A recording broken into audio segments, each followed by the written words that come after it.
Existem momentos que ninguém vê, momentos em que a gente sorri por fora, mas por dentro está desmoronando em silêncio. Mariana conhecia bem esses momentos. Ela vivia para cuidar da mãe, respirava a responsabilidade e escondia a dor como quem esconde um segredo. Mas naquele dia, por apenas alguns segundos, ela não conseguiu fingir. Mariana nunca imaginou que aquele seria o dia em que sua vida começaria a mudar. Não quando acordou antes do sol nascer. Não quando preparou o mingau da mãe com as mãos cansadas. E muito menos quando entrou naquele hospital frio, onde ninguém parecia enxergar ninguém. Mas mudou. E tudo começou. Com 30 segundos. 30 segundos encostada em um pilar, de olhos fechados, tentando não desabar. O que ela não sabia é que, naquele exato momento, alguém estava olhando. Alguém que não pertencia ao mundo dela. Alguém que nunca soube o que era escolher entre comer ou comprar remédio. Um homem que tinha tudo, menos aquilo que o dinheiro não compra. E foi ali, naquele silêncio, naquele instante invisível para o mundo, que dois destinos completamente diferentes se cruzaram. Ela ainda não sabia, mas aquele encontro não era coincidência. Era o começo de algo que ia desafiar orgulho, dor e tudo o que ela acreditava sobre depender de alguém. Porque às vezes, a vida não pede permissão para mudar tudo. Ela simplesmente acontece. E foi assim que tudo começou. Naquele dia, Mariana estava prestes a quebrar. Não por falta de força, mas porque até as pessoas mais fortes têm um limite. Ela já tinha feito de tudo. Trabalhado mais do que podia. Calado mais do que devia. E sacrificado até o que não tinha. Mas naquele corredor de hospital, com a conta do novo remédio ecoando na cabeça, ela entendeu uma coisa. Dessa vez, não havia saída. Ou pelo menos, era o que ela achava. Porque, a poucos metros dali, um homem que nunca tinha olhado duas vezes para ninguém, parou. E pela primeira vez em muitos anos, ele viu. E quando ele viu, tudo começou a mudar. Mariana segurou o corrimão com as duas mãos, os nós dos dedos embranquecendo de tanto apertar, enquanto empurrava a cadeira da mãe pelo piso escorregadio do saguão do Hospital São Lucas. Aquele hospital enorme, frio e indiferente que ficava no centro de São Paulo, onde os ricos entravam pela porta da frente com buquês de flores e os pobres esperavam horas num banco de plástico duro, perto do bebedouro quebrado. Dona Teresa, a senhora precisa segurar aqui, ó. Mariana dobrou o joelho, colocou o rosto no nível da mãe e apontou para o apoio de braço da cadeira. Segura aqui para mim, com cuidado. A mãe tentou. Os dedos tremeram. Os lábios também. O Parkinson havia chegado na vida de Teresa Silva como um ladrão noturno, silencioso, cruel, sem aviso, e roubava dela, dia após dia, a capacidade de fazer as coisas mais simples. Pegar uma colher, assinar o próprio nome, sorrir sem que o lado esquerdo do rosto ficasse para trás, teimoso e pesado como uma porta enferrujada. Mari! A voz saiu embaralhada, como se as palavras precisassem lutar para sair da garganta. Eu tô atrapalhando. Cala a boca, mãe. E Mariana disse isso com uma ternura tão intensa que parecia contraditório. Cala a boca e deixa eu cuidar de você. Foram as mesmas palavras que Teresa Vata havia dito para ela 32 anos atrás, quando Mariana tinha 8 anos e havia quebrado o braço caindo de uma mangueira no quintal de terra batida da casa onde moravam em Embu das Artes. A mãe tinha corrido, levantado a menina do chão, olhado para o braço torto e dito exatamente isso. Cala a boca e deixa eu cuidar de você. Com aquela voz firme que não deixava espaço para desespero. Agora, os papéis haviam se invertido. E Mariana carregava esse peso com uma dignidade que a maioria das pessoas nem perceberia, porque era o tipo de dignidade que não aparece em roupas caras nem em posturas altivas. Era a dignidade silenciosa de quem escolhe o amor, mesmo quando o amor custa caro demais. Custava mesmo, caro demais. O tratamento de Teresa, os remédios importados, as sessões de fisioterapia, as consultas com o neurologista particular, porque o médico do posto havia dito, sem nem levantar os olhos do computador, que o SUS tem fila, senhora, e essa fila é longa. Consumia exatamente R$ 2.300 por mês. Mariana ganhava 1.800 como empregada doméstica na casa dos Cavalcante, uma família que morava num sobrado de 4 andares no Morumbi, com piscina aquecida, adega climatizada e uma coleção de carros que Mariana nunca havia contado, porque havia chegado à conclusão de que contar os carros dos outros é o tipo de coisa que parte o coração sem avisar. Os R$ 500 de diferença vinham de um bico que ela fazia às sextas e sábados à noite, servindo em buffets de casamento e aniversário. Aquelas festas enormes onde as pessoas bebiam champanhe importado e jogavam fora metade do prato, como se comida não custasse nada, enquanto Mariana carregava bandejas de prata e sorria com os lábios, enquanto os pés latejavam dentro do sapato fechado obrigatório. Ela havia tentado fazer as contas uma vez. Havia pegado um caderninho de capa azul, o mesmo tipo de caderno que usava na escola quando criança, e havia escrito tudo: entrada, saída, remédio A, remédio B, físio, consulta, aluguel do quartinho em Santo André onde ela e a mãe moravam, conta de luz, conta de água, arroz, feijão, o frango que ela comprava às quintas porque quinta era dia de promoção no mercado do seu Aníbal. No final das contas, o número que aparecia era sempre o mesmo. Faltava. Sempre faltava alguma coisa. Às vezes eram R$ 40, às vezes 120. Uma vez foram 380, no mês em que a mãe havia precisado de um exame de imagem que o plano de saúde popular, aquele que custava R$ 89 por mês e cobria basicamente uma consulta e uma oração, havia negado. Naquele mês, Mariana havia dormido 3 noites sem jantar. Não havia contado para ninguém. A consulta daquela manhã havia sido marcada para as 9 horas. Mariana havia acordado às 5h30, dado banho na mãe, feito mingau de aveia, que era o único café da manhã que Teresa conseguia engolir sem engasgar, trocado a fralda geriátrica, penteado o cabelo branco e ralo com aquela escova de cerdas macias que havia comprado especialmente, separado os remédios nos copinhos descartáveis com uma organização de farmacêutica, e ainda havia conseguido pegar o ônibus das 7h18 para chegar ao hospital no horário. Havia chegado às 8h57. A recepcionista havia olhado para ela, para a blusa simples de algodão, para a bolsa de nylon gasta nas alças, para a cadeira de rodas com uma roda que tilintava, e havia dito, com uma gentileza que era apenas a casca fina de uma indiferença enorme: "O Dr. Henrique está atrasado. 40 minutos, mais ou menos." Mariana havia assentido. Havia levado a mãe até o canto mais afastado da sala de espera, longe da televisão ligada no volume alto, e havia sentado numa cadeira ao lado dela, pegado a mão que tremia e ficado assim, segurando aquela mão, como se o calor dos seus dedos pudesse atravessar a pele e consertar o que estava quebrado lá dentro. 1 hora depois, o Dr. Henrique havia aparecido, jaleco impecável, cabelos grisalhos bem aparados, cheirando a um perfume que provavelmente custava o salário mensal de Mariana. Havia examinado Teresa com competência e com aquela distância clínica que os médicos às vezes confundem com profissionalismo. Havia ajustado a dose de um dos medicamentos, solicitado 2 novos exames, e havia dito, enquanto já se levantava da cadeira: "O novo remédio que vou incluir no protocolo é o Stalevo. É importado. Cada caixa custa em torno de R$ 900.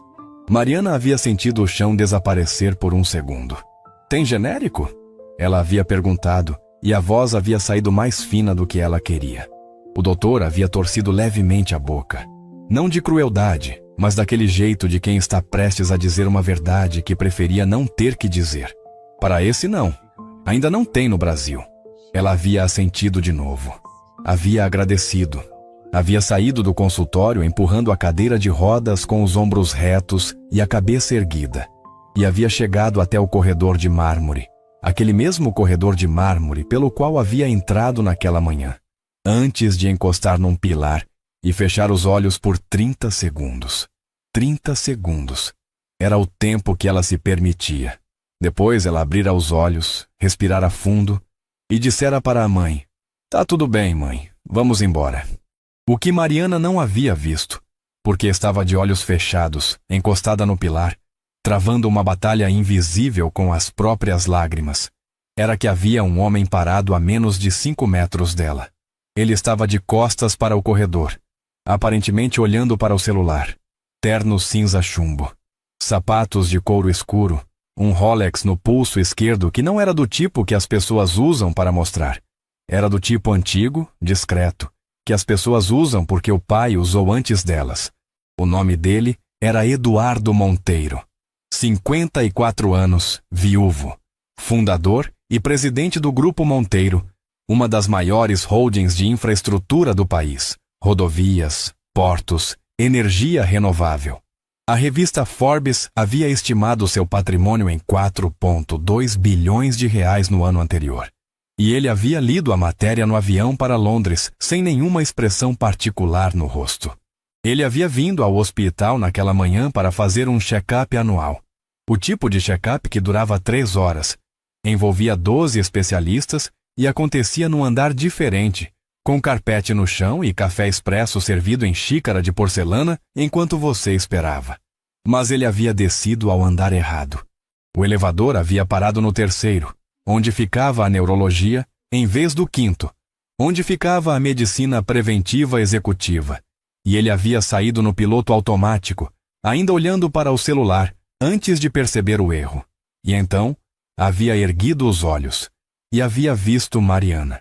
Havia visto a mulher de blusa de algodão encostar no pilar de mármore, fechar os olhos e ficar absolutamente imóvel por 30 segundos, com aquela expressão no rosto que Eduardo Monteiro, em 54 anos de vida e em todas as negociações difíceis que havia conduzido, nunca havia conseguido nomear adequadamente, mas que naquele momento reconheceu de imediato. Era a expressão de alguém que está segurando um peso que não deveria carregar sozinho. Depois havia visto a mulher abrir os olhos, endireitar os ombros, aquele movimento rápido e firme, como alguém fechando uma gaveta, e dizer para a senhora idosa na cadeira de rodas, com uma voz que havia recuperado toda a sua leveza: "Tá tudo bem, mãe. Vamos embora." Eduardo Monteiro havia ficado parado enquanto elas passavam por ele.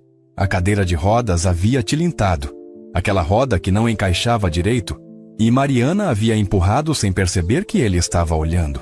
Ele havia ficado parado por mais uns segundos depois que elas dobraram o corredor. Depois havia pegado o celular e ligado para sua assistente. "Júlia." A voz era calma, como sempre. "Preciso que você descubra o nome de uma mulher que passou por mim agora há pouco no 3º andar do São Lucas." Ela estava empurrando a mãe numa cadeira de rodas. Blusa azul claro, cabelo preso. A cadeira tem uma roda que faz barulho. A assistente havia pausado por meio segundo, o tempo exato que Júlia levava para registrar que o patrão havia pedido algo fora do comum, e depois havia dito: "Entendido. Quanto tempo o senhor tem? Descubra até o fim do dia." Mariana não sabia de nada disso. Mariana estava no ponto de ônibus, com a mãe ao lado, calculando mentalmente como reorganizar os pagamentos do mês para encaixar os R$ 900 do estalevo, sem deixar a conta de luz atrasar de novo. Porque da última vez que a conta havia atrasado, o vizinho do apartamento de cima havia batido na porta para reclamar que a lâmpada do corredor compartilhado estava apagada, como se aquilo fosse culpa dela, como se ela não soubesse disso, como se ela não vivesse exatamente ciente de cada coisa que faltava na própria vida. O ônibus chegou com 10 minutos de atraso e mais cheio do que deveria estar para aquele horário. Mariana dobrou a cadeira de rodas, aquela manobra que ela havia aprendido a fazer com uma só mão. Ajudou a mãe a sentar num banco, colocou a cadeira dobrada no espaço entre os bancos e ficou em pé, segurando a barra de metal, enquanto o ônibus atravessava a cidade. Teresa adormeceu com a cabeça no ombro da filha depois de 5 minutos. Mariana olhou para o perfil da mãe dormindo. O cabelo branco, a pele já fina e cheia de veias visíveis, a boca levemente aberta, os ombros que haviam encolhido tanto com os anos, e sentiu aquele aperto no peito que já era tão familiar que havia deixado de parecer excepcional. R$ 900, ela pensou. Depois pensou, eu dou um jeito. Sempre havia dado. Sempre havia encontrado algum jeito. Um décimo de loteria que não havia ganhado nada, uma hora extra que ela havia feito sem cobrar, porque a patroa havia pedido com aquela voz cansada que tornava difícil dizer não. Uma venda de roupas usadas no grupo do WhatsApp do bairro. Alguma coisa sempre aparecia. Ou ela torcia alguma conta de um ângulo diferente até ela caber no espaço que havia. O problema é que o espaço havia chegado no limite. Ela sabia disso. Era a primeira coisa que ela pensava quando acordava de madrugada. E ela acordava de madrugada com frequência, porque era o horário em que a mãe acordava às vezes com cãibras, ou simplesmente acordava desorientada, chamando pelo nome de uma irmã que havia morrido em 1987. Mariana se levantava, ia até a cama da mãe, ficava até ela voltar a dormir. E aí ficava deitada de olhos abertos no escuro, fazendo e refazendo contas no teto. O espaço havia chegado no limite. E agora havia mais R$ 900 para encaixar nesse limite. Naquela mesma noite, Júlia Fonseca, assistente executiva de Eduardo Monteiro, havia 11 anos. Uma mulher de 41 anos, que havia visto o patrão tomar decisões que moviam mercados inteiros com menos emoção no rosto do que havia demonstrado naquela ligação. Havia colocado na mesa dele um envelope bege com 4 folhas impressas. Eduardo havia lido as 4 folhas sem pressa. Mariana das Graças Silva, 39 anos, natural de Embu das Artes, empregada doméstica registrada na residência da família Cavalcante, Morumbi, há 2 anos e 8 meses. Antes disso, havia trabalhado em outras 3 casas desde os 18 anos, sem nenhuma demissão por justa causa, 2 cartas de recomendação localizadas. Morava com a mãe, Teresa Aparecida Silva, 68 anos, diagnóstico de Parkinson progressivo confirmado há 3 anos, tratamento em andamento, renda mensal estimada entre R$ 2.000 e R$ 2.500, incluindo renda complementar por serviços de eventos. Havia uma última linha no relatório, que Júlia havia acrescentado porque conhecia o patrão há tempo suficiente para saber o que ele precisava saber. Nenhum registro de processos trabalhistas, dívidas no nome ou ocorrências policiais. Histórico de crédito. Inexistente. Nunca teve cartão de crédito. Eduardo havia ficado olhando para essa última linha por um tempo mais longo do que havia ficado olhando para as outras. Depois havia dobrado as folhas, colocado de volta no envelope e dito para Júlia, que ainda estava parada na porta da sala esperando. Você sabe onde ela trabalha? Morumbi. Eu tenho o endereço. Amanhã de manhã eu preciso do número de celular da família Cavalcante. Uma pausa. Do patrão. Não da patroa. Júlia havia anotado sem piscar. Mais alguma coisa? Eduardo havia olhado pela janela do escritório. 22 andares acima da Avenida Paulista. A cidade se espalhando na escuridão como um circuito eletrônico visto de cima. Os pontos de luz se multiplicando até o horizonte. Por enquanto não. Mariana havia chegado na casa dos Cavalcante na manhã seguinte, às 7h45, 15 minutos antes do horário, como sempre, porque pontualidade era uma das únicas coisas que ela havia aprendido com o pai antes de ele ir embora que haviam se provado úteis na vida adulta. A casa dos Cavalcante era daquele tipo de casa que as pessoas de fora olham e pensam que quem mora ali deve ser feliz, porque é difícil imaginar que alguém possa ser infeliz num lugar com essas dimensões. 4 andares, jardim com gramado inglês e irrigação automática, piscina aquecida com cobertura de vidro retrátil, uma cozinha maior do que o apartamento inteiro onde Mariana e a mãe moravam, equipada com fogão de 6 bocas, adega, geladeira side-by-side de inox, que tinha uma televisão embutida na porta e que Mariana havia aprendido a operar, sem nunca ter lido o manual porque não havia manual. Havia um QR Code e um aplicativo, e ela havia descoberto isso tarde demais e havia se sentido velha pela primeira vez na vida ao descobrir. A patroa se chamava Débora Cavalcante, 46 anos. Cabelo sempre escovado, unhas sempre feitas, perfume sempre o mesmo. Chanel No 5, que ela comprava em litro no free shop do aeroporto, toda vez que viajava para a Europa.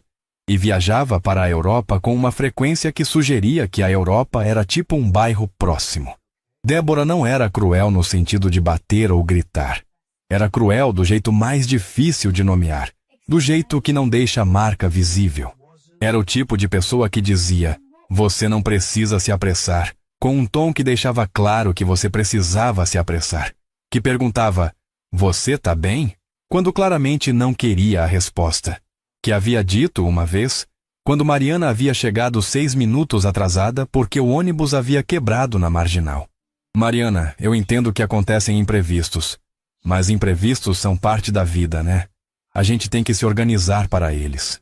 Dito isso por uma mulher que tinha carro e motorista e nunca havia andado de ônibus na vida adulta. Mariana lhe havia dito: "Com certeza, dona Débora, não vai se repetir." E havia ido lavar a louça da janta que havia sobrado da noite anterior. Naquela manhã, ela chegou, guardou a bolsa no quartinho dos fundos, que era o seu espaço na casa. Um cômodo de 4 metros quadrados com uma janela que dava para o muro, uma cadeira, um cabide e um banheiro que ela dividia com a outra empregada que trabalhava nos dias em que ela folgava. E foi começar a rotina. Varrida do andar de baixo, limpeza dos banheiros, café da manhã para as crianças, 2 meninos de 8 e 11 anos que eram, na avaliação honesta de Mariana, as melhores pessoas da casa. Crianças ainda não haviam aprendido a olhar para ela como se ela fosse parte da mobília. O menino mais novo, Gustavo, 8 anos, cabelo encaracolado, sempre com algum machucado no joelho, havia sentado na bancada da cozinha enquanto ela preparava o lanche e havia perguntado: "Mari, você tem filho?" "Não tenho, Gus." "Por quê?" Mariana havia pensado na resposta honesta. Porque nunca sobrou tempo, nunca sobrou dinheiro, nunca sobrou ninguém que ficasse. E havia dito: "Porque eu já cuido de você, não chega?" O menino havia sorrido. Ela também.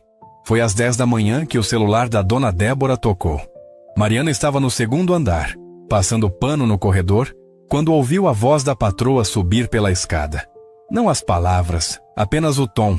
E o tom era diferente do habitual. Havia uma tensão ali que Mariana reconheceu como surpresa genuína. 10 minutos depois, Débora havia aparecido na porta do corredor com aquela expressão de quem acabou de receber uma informação que não sabe ainda como processar. "Mariana." A voz estava diferente, mais cuidadosa. "Pode vir aqui um segundo?" Mariana havia largado o pano, enxugado as mãos na frente do avental e seguido a patroa até a sala de estar. Aquela sala enorme com sofás brancos de couro que Mariana havia aprendido a limpar com um produto específico que custava mais do que ela gastava com comida em uma semana. Débora havia ficado em pé, o que era incomum. Normalmente ela sentava. "Eu recebi uma ligação agora. De um..." Ela havia piscado. "De um Eduardo Monteiro. Você conhece esse nome?" Mariana havia franziado a testa. "Não, dona Débora. Ele é..." Débora havia passado a língua nos lábios, como se as palavras precisassem de lubrificação. "É o Eduardo Monteiro, do Grupo Monteiro." O nome não havia dito nada para Mariana. Ela havia ficado olhando, esperando.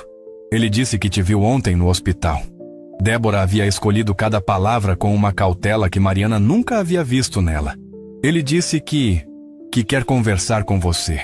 Mariana havia ficado absolutamente imóvel por 3 segundos. "Comigo?" "Com você." "Por quê?" Débora havia aberto a boca. Fechado. Aberto de novo. Ele não explicou direito. Mas ele... Ela havia olhado para Mariana com uma expressão que misturava curiosidade, uma certa cautela, e algo que Mariana levaria tempo para identificar como respeito involuntário. Ele perguntou se você poderia ir ao escritório dele amanhã de manhã, no horário de trabalho, e disse que, se você fosse, ele pagaria o dia como hora extra. Uma pausa. Ele perguntou o seu número. Eu disse que teria que perguntar a você primeiro. Mariana havia ficado olhando para a patroa. A patroa havia ficado olhando para Mariana. E pela primeira vez em 2 anos e 8 meses de trabalho naquela casa, Débora Cavalcante havia esperado que Mariana falasse primeiro. Naquela noite, deitada no quartinho em Santo André, enquanto ouvia a respiração da mãe no quarto ao lado, aquela respiração que ela havia aprendido a monitorar mesmo dormindo, que havia se tornado parte do próprio sono dela, como um alarme calibrado apenas para aquele som específico. Mariana ficou olhando para o teto e tentou imaginar o que um homem chamado Eduardo Monteiro, que havia ligado para a casa da patroa, que havia pedido seu número, que havia se dado ao trabalho de descobrir onde ela trabalhava a partir de um encontro de 30 segundos num corredor de hospital, poderia querer com ela. Chegou a alguns lugares na imaginação. A maioria deles era assustadora de maneiras diferentes. Havia um lugar, pequeno e tímido, para onde a imaginação também foi. Um lugar que ela reconheceu como esperança e do qual desconfiou imediatamente, porque a esperança, na experiência de Mariana das Graças Silva, tinha o costume ingrato de chegar com cara de solução e ir embora com cara de decepção. Ela havia dado o número. Às 23h40, enquanto a mãe dormia e a cidade fazia seus barulhos noturnos lá fora. O cachorro do vizinho, um carro que arrancou rápido demais, o eco distante de uma festa que alguém em algum lugar estava tendo. O celular de Mariana havia vibrado com uma mensagem de um número que ela não conhecia. Boa noite, Mariana. Sou Eduardo Monteiro. Agradeço por aceitar o contato. Amanhã às 9, se puder. Avenida Paulista, 2300, veículo 2º andar. Minha assistente estará na recepção aguardando. Não precisa se preocupar com nada. Até amanhã. Mariana havia lido a mensagem 3 vezes. Não precisa se preocupar com nada. Ela havia quase sorrido com isso. Havia uma ironia enorme nessa frase, dita por alguém que claramente nunca havia passado uma noite acordado refazendo contas no teto. Mas a ironia não era cruel. A frase havia sido escrita por alguém que estava tentando, com os instrumentos que tinha, fazer com que ela se sentisse mais tranquila. Ela havia digitado: estarei lá, obrigada. E havia ficado mais 2 horas olhando para o teto antes de conseguir dormir. O metrô da linha 2 chegou na estação Paulista às 8h37.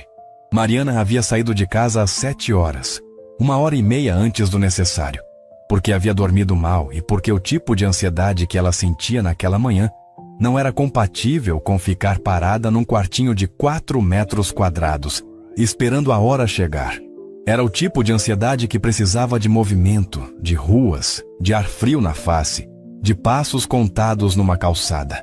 Havia deixado a mãe aos cuidados da vizinha Dona Cida, uma senhora de 72 anos, aposentada, que morava sozinha desde que o marido havia morrido 4 anos atrás e que havia desenvolvido com Teresa uma amizade baseada em novela da tarde, biscoito de polvilho e um silêncio compartilhado que as duas pareciam achar suficiente.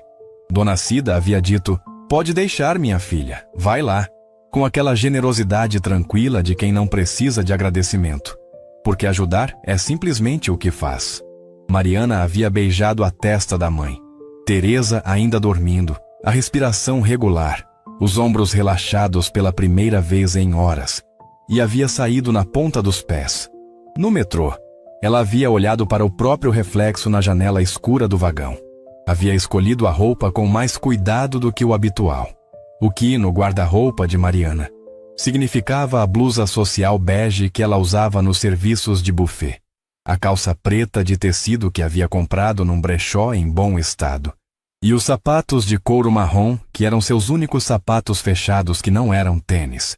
Havia preso o cabelo diferente, não o coque prático de todo dia, mas um coque mais elaborado, com algumas mechas soltas na frente, que uma colega de trabalho havia lhe ensinado num dia de folga e que ela havia praticado naquela manhã às 6h15, enquanto a mãe ainda dormia. No reflexo da janela do metrô, ela havia avaliado o resultado e chegado à conclusão honesta de que parecia exatamente o que era. Uma mulher que havia se arrumado com cuidado dentro do que tinha. Havia decidido que isso era suficiente, porque era o que era. A Avenida Paulista, às 8h40 da manhã, era um organismo vivo e barulhento. Um rio de pessoas em movimento constante, suítes e tênis de corrida, e entregadores de bike e turistas com mapas no celular, e vendedores de amendoim e executivos com fone no ouvido, que andavam rápido demais e olhavam para baixo demais. Mariana havia andado devagar, olhando para cima. Os prédios da Paulista eram do tipo que a cidade usa para lembrar as pessoas da própria pequenez. Não de maneira agressiva, mas silenciosa, da forma que a grandeza às vezes é mais eficiente do que qualquer palavra. Ela havia passado pela Paulista outras vezes, claro, de ônibus, ou em dias de manifestação quando o caminho era desviado. Mas andar nela, naquela manhã, com um destino específico num andar específico de um prédio específico, havia dado à avenida uma dimensão diferente. O número 2300 havia aparecido numa placa de aço escovado, na fachada de vidro espelhado de um prédio, que parecia projetado para fazer as pessoas se sentirem avaliadas antes de entrar. Mariana havia respirado fundo. Havia entrado. A recepção era toda mármore e luz indireta. Aquele tipo de iluminação que não vem de nenhum lugar óbvio e que faz tudo parecer pertencer a uma categoria ligeiramente acima da realidade comum. Havia uma recepcionista atrás de um balcão que parecia ter sido esculpido de uma pedra só, com um sorriso profissional e um fone de ouvido discreto. Bom dia, posso ajudar? Eu tenho um encontro. Mariana havia dito a palavra com uma ligeira hesitação, porque encontro havia soado estranho demais, mas reunião havia soado pretensioso demais, e ela ainda não havia descoberto a palavra certa para o que aquilo era.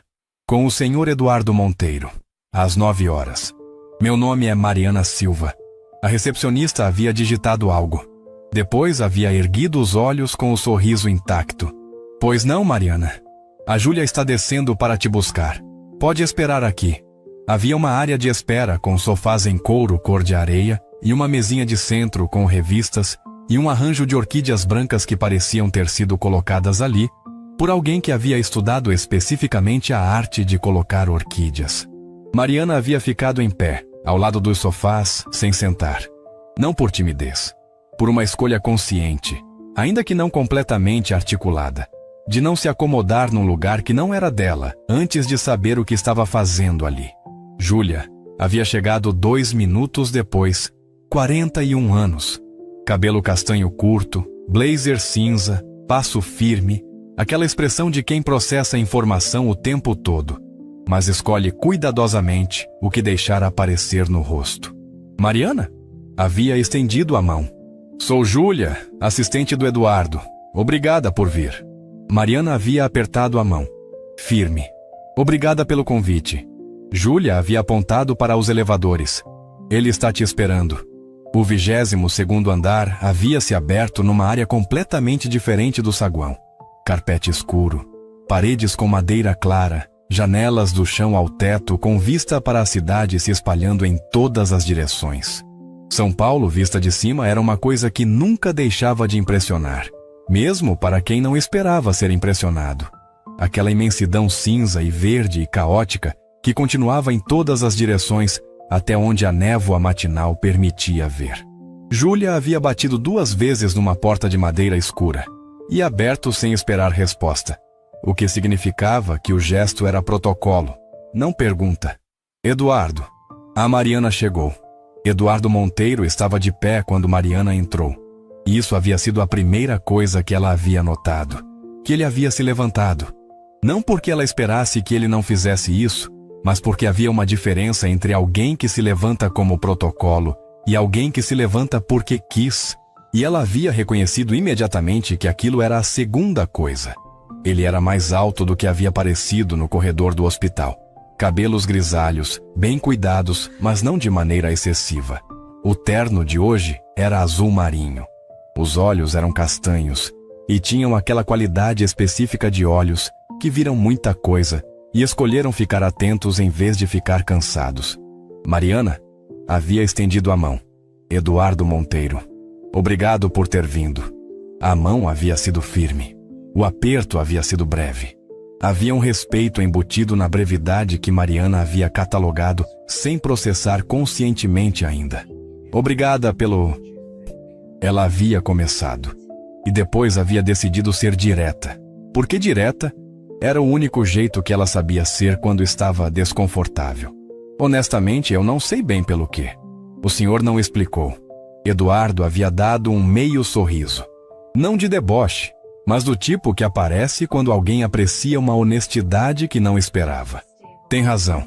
Sente-se, por favor. Havia 2 sofás de couro escuro de frente um para o outro, com uma mesinha de vidro no meio. Nenhuma mesa executiva entre eles, ela havia notado. Ele havia escolhido sentar no sofá, não na cadeira da diretoria. Havia um copo d'água já posto para ela. Ela havia sentado. Havia colocado a bolsa de nylon no colo, um gesto automático de quem está num lugar onde a bolsa não tem onde pousar. E havia olhado para ele diretamente, esperando. Eduardo havia encostado nos braços do sofá e havia falado com aquela voz calma de quem está acostumado a controlar o ritmo das conversas, mas que naquela manhã parecia estar escolhendo deliberadamente um ritmo diferente do habitual. Eu te vi ontem no hospital. Uma pausa curta. No corredor do 3º andar. Eu sei. A dona Débora me contou. Eu vi você. Ele havia pausado de novo, escolhendo a palavra. Eu vi o momento em que você fechou os olhos, depois de sair do consultório. Mariana havia ficado absolutamente imóvel. Havia uma estranheza enorme em descobrir que um estranho havia testemunhado aquele momento. Aqueles 30 segundos que eram dela, que ela havia pensado ser invisíveis. Como todos os momentos de fraqueza que a gente tem em público, na esperança de que ninguém esteja olhando. Não foi a intenção invadir sua privacidade. A voz dele havia ficado mais quieta. Eu simplesmente estava lá e vi. Mariana havia ficado olhando para ele. Havia uma parte dela que queria perguntar: e daí? Não de maneira agressiva, mas porque ainda não entendia o que aquele homem queria e a incerteza estava começando a pesar. Mas havia outra parte que havia reconhecido algo na maneira como ele havia dito. Eu simplesmente estava lá e vi. Uma honestidade nua que não estava tentando ser nada além do que era. O que o senhor quer? Ela havia perguntado. A voz saiu firme, direta.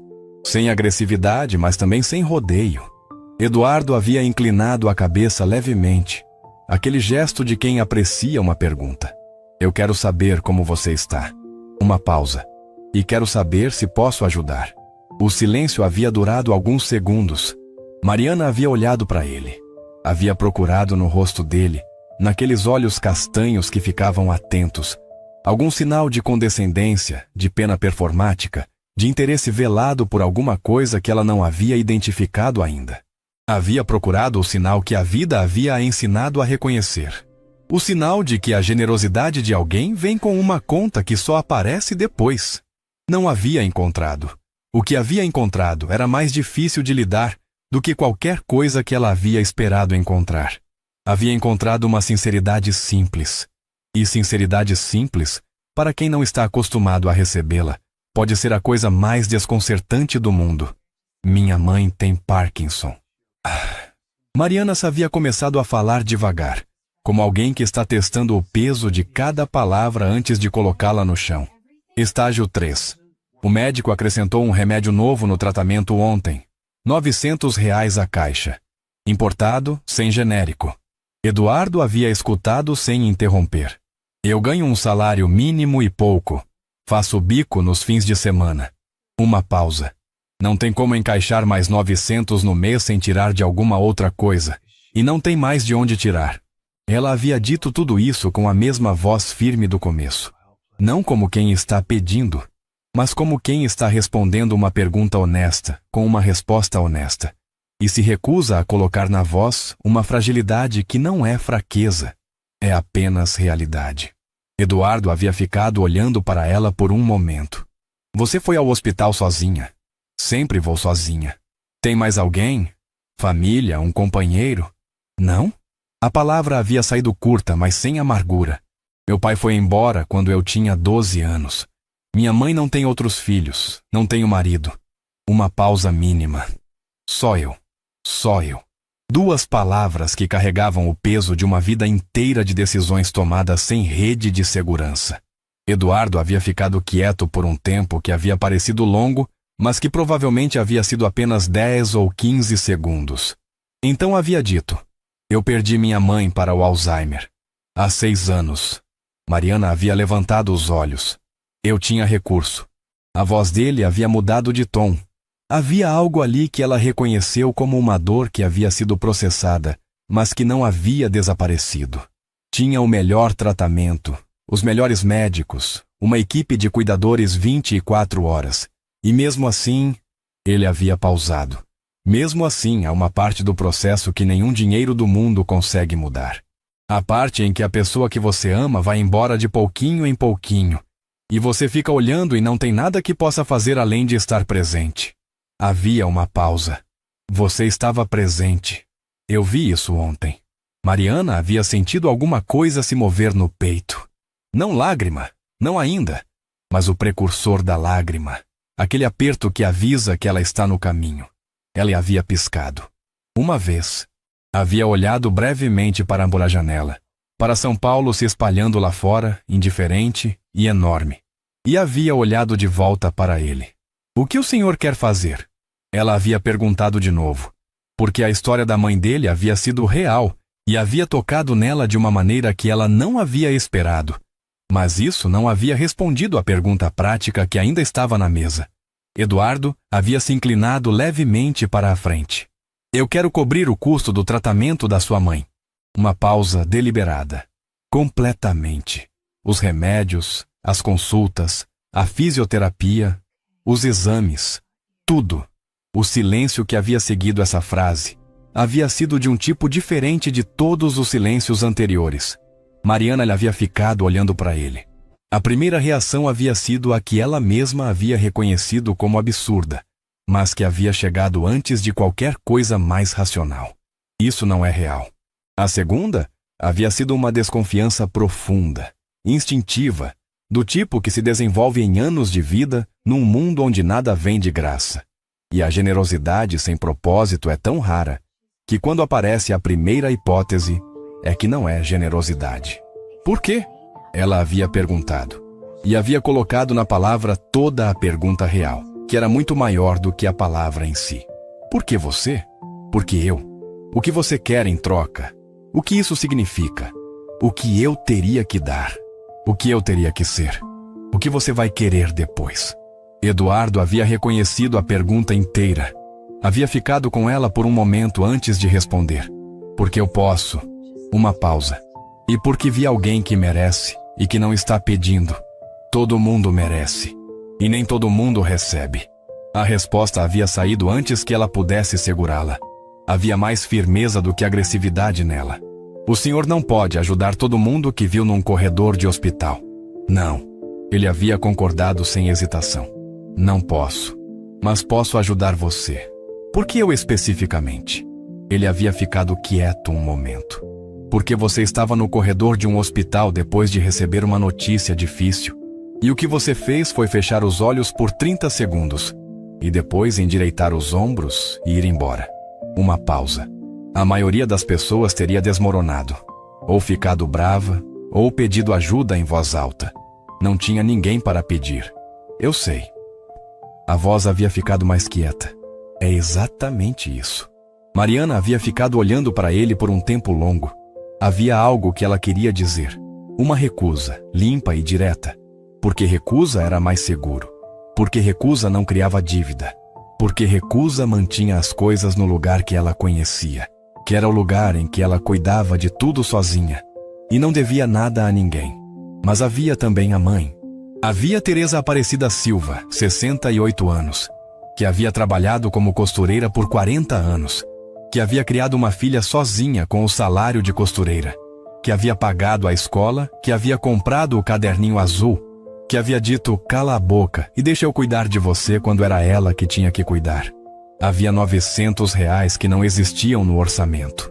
Havia um Parkinson que não ia esperar o orçamento melhorar. E havia, sentado de frente para ela naquele sofá de couro escuro no 22º andar da Avenida Paulista, um homem que estava dizendo que podia ajudar, sem pedir nada em troca ainda. O que não significava que não ia pedir, mas que por enquanto não havia pedido. Mariana havia respirado fundo. Eu preciso entender o que isso significa. A voz havia saído firme, como sempre. Mas havia uma abertura nela agora que não havia estado lá no começo. O senhor disse que quer cobrir o tratamento. Como? Uma vez? Por quanto tempo? Com qual contrapartida? Eduardo havia assentido. O gesto de quem respeita uma pergunta prática. Eu proponho um acordo formal. Havia se levantado, ido até a mesa, pego uma pasta fina e voltado. A Júlia preparou um documento. Mas antes de você ler, eu quero explicar pessoalmente o que está ali. Havia colocado a pasta na mesinha de vidro entre eles, mas não havia aberto. Não há contrapartida pessoal. Havia dito isso olhando para ela diretamente. Eu não quero nada de você em troca disso. Nenhum favor.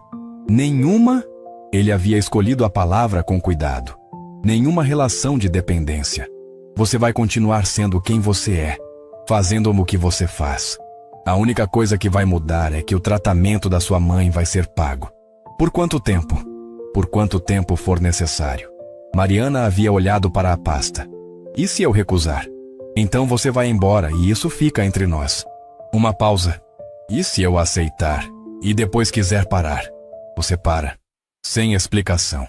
Ela havia ficado olhando para a pasta por um momento. Depois havia estendido a mão. Posso ler? É para isso que está ali. O documento tinha 4 páginas. Mariana havia lido cada linha com a atenção de quem sabe que não pode dar-se ao luxo de assinar algo sem entender.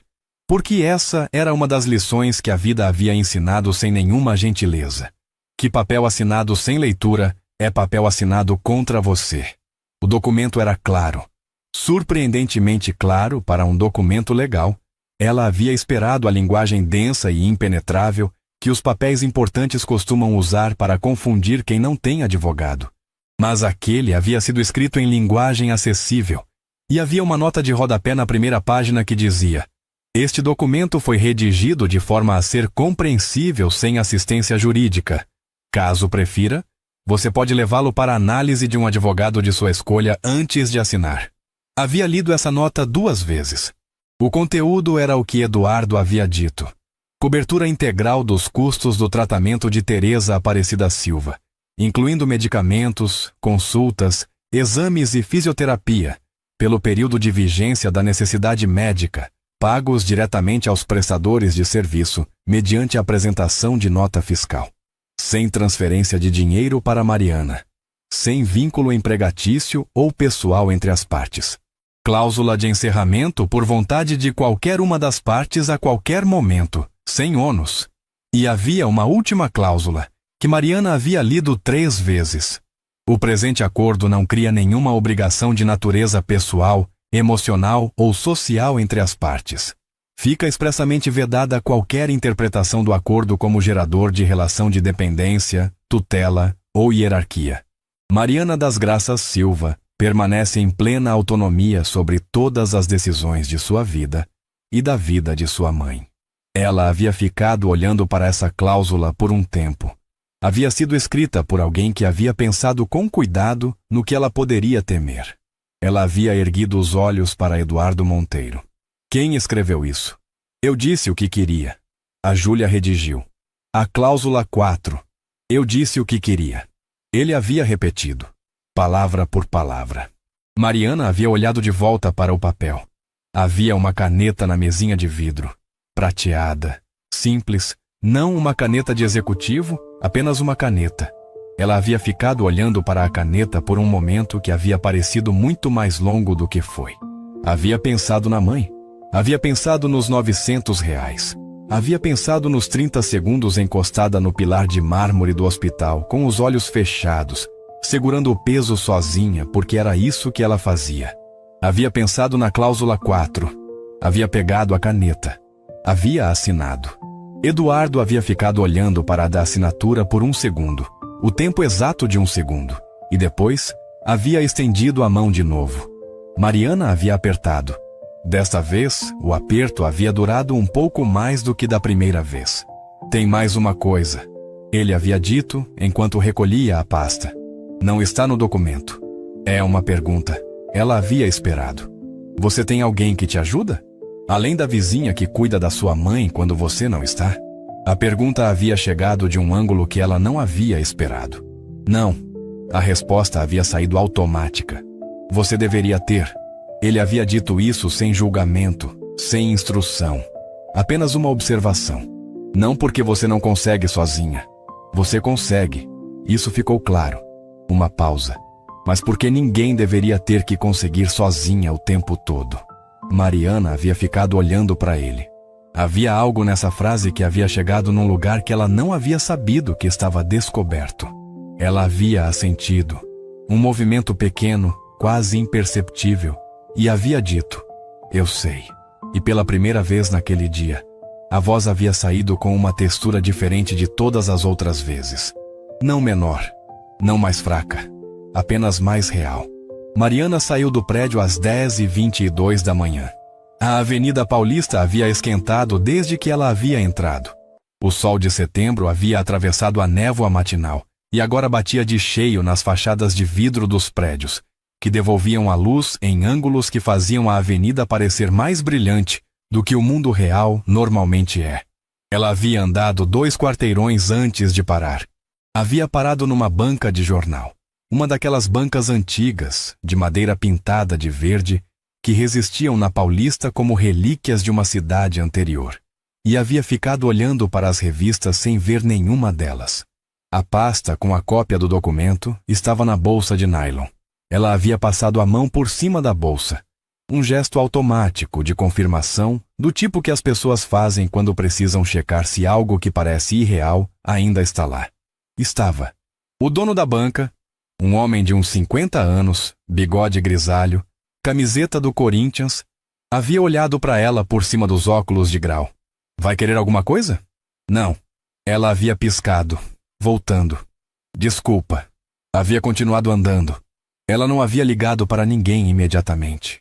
Havia voltado de metrô, como havia vindo, e havia ficado sentada no vagão com a bolsa no colo e os olhos numa propaganda de curso técnico colada na parede do vagão. Uma propaganda que ela havia lido inteira sem absorver uma palavra, porque a cabeça estava num lugar completamente diferente. Estava tentando encontrar o erro. Esse era o processo. Ela conhecia esse processo em si mesma. Havia aprendido a reconhecê-lo depois de anos praticando. Quando alguma coisa boa acontecia, a primeira reação era procurar o erro. O que está faltando? O que não está sendo dito? A parte da história que ainda não apareceu, mas que vai aparecer e vai explicar por que aquilo não era tão bom quanto parecia. Havia procurado o erro no rosto de Eduardo Monteiro. Havia procurado no tom de voz, na linguagem corporal, nas palavras que ele havia escolhido e nas que havia evitado. Havia procurado no documento, linha por linha, com a atenção de quem não tem margem para a ingenuidade. Não havia encontrado. O que havia encontrado? E essa era a parte que continuava fazendo a mente voltar, como a língua volta para um dente que dói. Era um homem que havia ficado em pé quando ela entrou, que havia colocado água na mesa antes dela chegar, que havia dito por quanto tempo for necessário sem piscar, que havia feito escrever numa cláusula, com termos legais, que ela era autônoma, como se soubesse que a autonomia era a coisa que ela menos poderia abrir mão, que havia dito: ninguém deveria ter que conseguir sozinha o tempo todo, e havia deixado a frase no ar, sem precisar que ela concordasse em voz alta. O metrô havia parado na estação Tamanduateí. Ela havia trocado de linha. Dona Cida havia aberto a porta com o cheiro de café coado na hora e biscoito de polvilho recém-saído do forno. 2 cheiros que, para Mariana, estavam tão associados à segurança quanto qualquer coisa que ela conhecia. Como foi? A vizinha havia perguntado imediatamente, porque Dona Cida tinha aquela qualidade das pessoas antigas de não ver sentido em rodeio. Foi. Mariana havia entrado. Havia visto a mãe dormindo na poltrona com a televisão ligada no volume baixo. Havia sentido aquele aperto familiar no peito e havia completado a frase. Foi diferente do que eu esperava. Diferente bom ou diferente ruim? Mariana havia ficado um momento. Diferente bom, eu acho. Dona Cida havia assentido com a cabeça. O movimento sábio de quem sabe que eu acho às vezes é a resposta mais honesta disponível. E havia ido buscar uma xícara de café. Mariana havia sentado na cadeira de plástico ao lado da poltrona da mãe e havia ficado olhando para o perfil de Teresa dormindo. A mão da mãe estava aberta no colo. Aquela mão que tremia quando acordada, que havia costurado milhares de peças de roupa ao longo da vida, que havia trançado o cabelo de Mariana toda manhã antes da escola, que havia aplaudido na formatura do ensino médio com uma força desproporcional ao tamanho do corpo. Estava quieta agora, relaxada pelo sono, e por um segundo parecia a mão de antes. A mão de quando Teresa era Teresa inteira, sem a doença dividindo ela ao meio. Mariana havia pensado: eu assinei um papel hoje, e esse papel significa que você vai tomar o remédio certo. E o remédio certo significa que você fica mais tempo. E mais tempo significa mais manhãs de mingau de aveia e mais novelas da tarde e mais vezes em que você abre os olhos e me reconhece de primeira. Havia pensado isso e havia sentido que havia feito certo. 3 dias depois, Júlia havia mandado uma mensagem. Mariana, bom dia! O convênio com a farmácia de alto custo foi ativado. Você pode retirar o Estalevo e os outros medicamentos da lista anexa na unidade da Rua Vergueiro, 240. Basta apresentar o CPF da Dona Teresa. Qualquer dúvida, estou à disposição. Havia uma lista anexada. Mariana havia aberto e havia ficado olhando para ela. Eram todos os remédios do tratamento da mãe. Todos. Não apenas o Estalevo novo. Todos os outros que ela vinha pagando todo mês, que consumiam uma fatia enorme do orçamento, que ela havia racionalizado 1000 vezes como necessidade, prioridade, sem negociação. Havia ficado olhando para essa lista por um tempo longo. Depois havia calculado mentalmente quanto dinheiro aquela lista representava por mês. O número havia chegado antes que ela estivesse pronta para ele. R$ 2.800.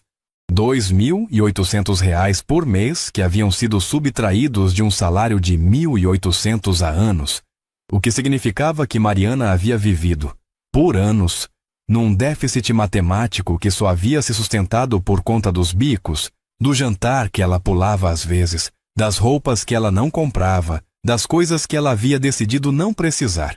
Havia R$ 2.800 que agora não precisavam mais sair do seu bolso. Ela havia sentado na beira da cama do quartinho em Santo André. O colchão que afundava do lado esquerdo, o lençol lavado mais vezes do que o tecido aguenta. E havia ficado sentada por um tempo que ela não havia controlado. Não havia chorado. Havia ficado em silêncio com a novidade de uma respiração diferente. Uma respiração em que o peso que havia estado sobre o peito por tanto tempo havia aliviado o suficiente para que ela pudesse sentir a diferença. Era assustador sentir a diferença, porque quando o peso é constante o suficiente, você para de perceber que ele está lá. Ele vira apenas o jeito que a respiração é. E quando ele alivia, a primeira sensação não é alívio, é estranheza. É o corpo tentando entender o que mudou. Havia ficado sentada até entender. A dona Débora havia perguntado na semana seguinte, com aquela voz de quem está tentando parecer casual e não está conseguindo muito bem.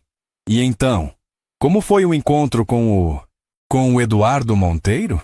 Mariana havia continuado dobrando a roupa de cama, lençóis de algodão egípcio que ela dobrava com uma precisão de lavanderia profissional que havia desenvolvido ao longo de anos, porque era o tipo de coisa que Dona Débora notava quando estava errada, mas não comentava quando estava certa. Foi bem, havia dito. O que ele queria? Havia uma tensão por baixo da pergunta que Mariana havia reconhecido. Era curiosidade, sim, mas era também algo mais. Uma espécie de reorientação, como uma pessoa que está tentando entender onde as peças se encaixam num tabuleiro que ela havia achado que conhecia. Ele soube que minha mãe está doente. Havia dito Mariana, simples. Queria ajudar com o tratamento. Dona Débora havia ficado quieta por um segundo. Ele vai pagar o tratamento? Sim. Outro silêncio. Mariana. A voz havia mudado para aquele tom que as pessoas usam quando estão prestes a dar um conselho que não foi pedido e que carrega embutido um julgamento que está tentando se disfarçar de preocupação. Você conhece esse homem há quanto tempo? Não conheço. Havia respondido Mariana, ainda dobrando o lençol. A gente se encontrou uma vez. E você não acha que é... Débora havia pausado. Estranho? Alguém que você não conhece oferecendo esse tipo de coisa? Mariana havia terminado de dobrar o lençol. Havia colocado na pilha.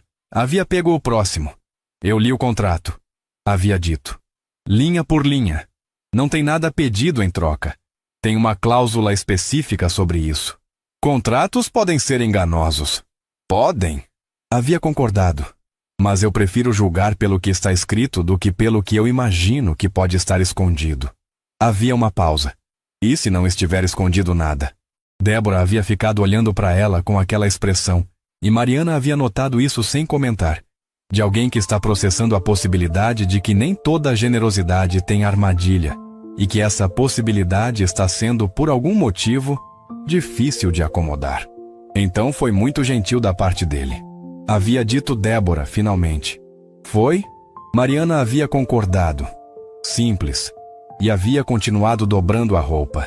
O que Mariana não havia dito para Dona Débora, porque não era da conta de Dona Débora, e Mariana havia aprendido muito cedo que há uma diferença fundamental entre transparência e exposição.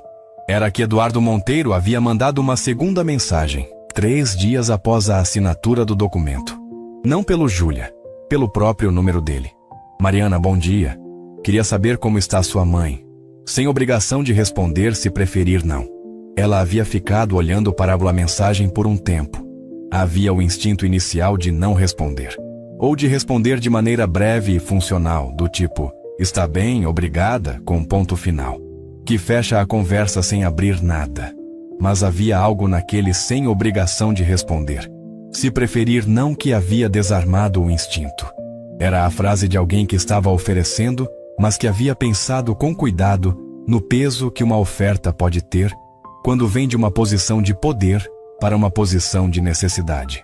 Era a frase de alguém que havia entendido que, como você está, de um bilionário para uma empregada que acabou de assinar um acordo, pode soar como cobrança disfarçada de cortesia, e que havia adicionado uma saída antes de fazer a pergunta. Ela havia respondido. Bom dia, ela está bem. Ontem conseguiu segurar a xícara de café sozinha pela primeira vez em 3 semanas. Foi pouco, mas foi dela. Havia enviado. Havia ficado olhando para a tela. A resposta havia chegado 4 minutos depois. Essas são as vitórias que importam. Obrigado por me contar. Havia ficado olhando para essa frase. Obrigado por me contar. Não, que bom, não fico feliz, não viu, vai melhorar. Todas as coisas que as pessoas dizem quando querem parecer que estão ouvindo, mas estão na verdade esperando a sua vez de falar. Apenas obrigado por me contar. Como se o ato de contar fosse um presente, e como se ele soubesse que era. Ela havia colocado o celular no bolso e havia ido fazer o mingau da mãe. Mas havia ficado pensando na frase. Setembro havia virado outubro. Outubro havia chegado com uma chuva insistente que molhava Santo André toda a tarde às 4 horas, com uma pontualidade que parecia pessoal, e com uma mudança gradual no estado de Teresa que Mariana havia começado a notar antes de conseguir nomear. A mãe estava diferente. Não curada. O Parkinson não tinha cura, e Mariana havia feito as pazes com essa verdade de uma maneira que havia levado tempo e que ainda, às vezes, pesava de maneiras que ela não conseguia prever. Mas diferente. Mais estável. Os tremores haviam diminuído de intensidade, não desaparecido, mas suavizado o suficiente para que algumas tarefas que haviam deixado de ser possíveis voltassem a ser possíveis. Teresa havia conseguido assinar o próprio nome numa manhã de terça-feira. Havia sido um formulário de renovação de cadastro do INSS. Um papel burocrático, sem nenhuma grandiosidade intrínseca. Mas Teresa havia segurado a caneta com as 2 mãos, havia aplicado a concentração inteira do rosto, e havia traçado as letras do nome que havia carregado por 68 anos, com uma lentidão cuidadosa e uma determinação que havia feito Mariana ter que sair do cômodo por 2 minutos. Havia ido até o banheiro, havia aberto a torneira. Havia deixado a água correr por 2 minutos enquanto ficava de costas para a porta e deixava sair, finalmente, completamente, sem os 30 segundos de limite que impunha a si mesma em público. O choro que havia estado represado por meses. Havia sido um choro diferente dos outros. Não era de desespero, não era de exaustão, embora a exaustão estivesse lá como sempre. Era o tipo de choro que acontece quando a tensão baixa o suficiente para que o corpo se lembre de que estava tenso e decide, com toda a ironia da fisiologia humana, que o momento adequado para desmoronar é justamente quando as coisas melhoram. 2 minutos. Depois havia fechado a torneira, enxugado o rosto, respirado fundo e voltado para a sala. Ficou ótimo, mãe, havia dito, olhando para a assinatura. Ficou perfeito. Teresa havia olhado para a filha com aqueles olhos que ainda reconheciam tudo, mesmo quando o corpo não colaborava, e havia dito, com a voz que lutava, mas chegava: "Você tá com os olhos vermelhos. É alergia." Mariana havia dito e havia sorrido. E Teresa havia sorrido também. Mãe e filha. 32 anos de cumplicidade naquele sorriso. Eduardo havia ligado pela primeira vez em meados de outubro. Não havia sido planejado. Havia sido resultado de uma sequência de mensagens sobre um ajuste no convênio da farmácia, que havia gerado um pequeno problema burocrático e que Júlia havia tentado resolver por escrito, antes de perceber que seria mais rápido por telefone. Júlia havia ligado, havia explicado, havia resolvido. E então havia dito: "O Eduardo quer falar com você um segundo, pode ser?" Havia uma pausa de exatamente 1 segundo antes de Mariana responder: "Pode." A voz havia mudado na linha. Era diferente ouvir uma voz sem o filtro do texto, sem o tempo de processamento que a mensagem escrita oferece. A voz de Eduardo Monteiro ao telefone era mais grave do que ela havia esperado, e havia um leve sotaque. Minas, talvez, ou uma infância em algum lugar do interior que havia sobrevivido a décadas de São Paulo. "Mariana, desculpe o problema com a farmácia. Já resolveu. Não tem de que se desculpar. Como está a dona Teresa?" "Melhor." Uma pausa. "Ela está melhor de verdade. O médico disse que a estabilização foi mais rápida do que esperava. Fico feliz em ouvir isso." Havia um silêncio breve que não havia sido constrangedor. Havia sido o tipo de silêncio que acontece entre pessoas que ainda estão aprendendo a geometria de uma conversa. "E você?" havia perguntado ele. Ela havia ficado 1 segundo com a pergunta. "E você?" Não e o tratamento, não e os remédios, não e a situação financeira. "E você?" "Estou bem." Havia respondido, e havia adicionado porque havia algo no tom da pergunta que havia pedido uma resposta mais real. "Dormi a noite inteira pela primeira vez em muito tempo na semana passada. Isso é novidade." "Boa novidade." "A melhor." Outro silêncio. "Eu vou deixar você ir. Só queria checar." "Obrigada por checar." "Até logo, Mariana." "Até logo." Havia algo mudando que ela não havia dado nome ainda. Não havia dado nome porque nomear parecia prematuro, e porque havia aprendido que nomear as coisas antes da hora é uma forma de quebrá-las, como segurar borboletas com força demais. Mas havia algo. Era pequeno, era discreto, era do tipo de coisa que aparece nas margens da vida. Não no centro, não com fanfarra, mas nas bordas, nas horas quietas, nos momentos em que a guarda baixa, porque não há mais nada urgente demandando que ela suba. Era o fato de que ela havia começado a responder às mensagens com um pouco mais de detalhe do que o necessário.